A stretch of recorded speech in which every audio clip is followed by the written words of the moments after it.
lorsque les disciples affirment « Même les esprits nous sont soumis en ton nom », Jésus les corrige en quelque sorte. Il leur dit « Mais ne vous réjouissez pas de ce que les esprits vous sont soumis, mais de ce que vos noms se trouvent inscrits dans les cieux. » Alors on pourrait penser que cette correction, c'est pour éviter une tentation d'orgueil. Ne vous enorgueillissez pas parce que vous avez vaincu les démons, vous risquez de penser que vous êtes quelque chose. Alors c'est vrai, Jésus dénonce une petite tentation d'orgueil.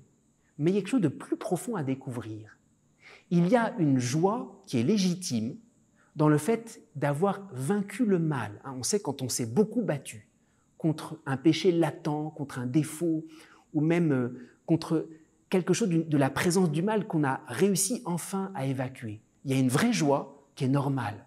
Et Jésus nous dit, cette joie, même si elle est bonne, il y a une joie beaucoup plus profonde, c'est que vos noms sont inscrits dans les cieux. La tentation, c'est de s'arrêter aux joies de nos petites victoires spirituelles, ce qui est déjà grand. Quand on est entré dans une victoire spirituelle, il y a une joie. Mais il y a une joie beaucoup plus grande, qui n'est pas le fruit de notre combat. Vos noms sont inscrits dans les cieux. C'est totalement gratuit. Dieu n'a pas inscrit nos noms dans les cieux parce qu'on s'est bien battu. Dieu a inscrit nos noms dans les cieux parce qu'il nous regarde de toute éternité et qu'il y a un amour inconditionnel qui nous enveloppe.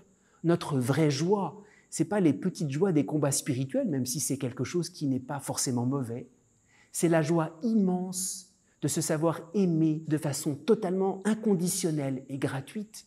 Le bon larron, il est entré dans la joie du paradis. Il y a quelque chose de l'amour de Dieu, totalement gratuit, qui s'est emparé de lui. Et Jésus leur dit, mais entrez dans la vraie joie.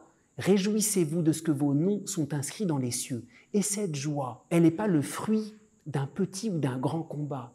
Cette joie, c'est se laisser envahir par l'amour inconditionnel de Dieu qui nous regarde et qui nous cherche depuis toujours.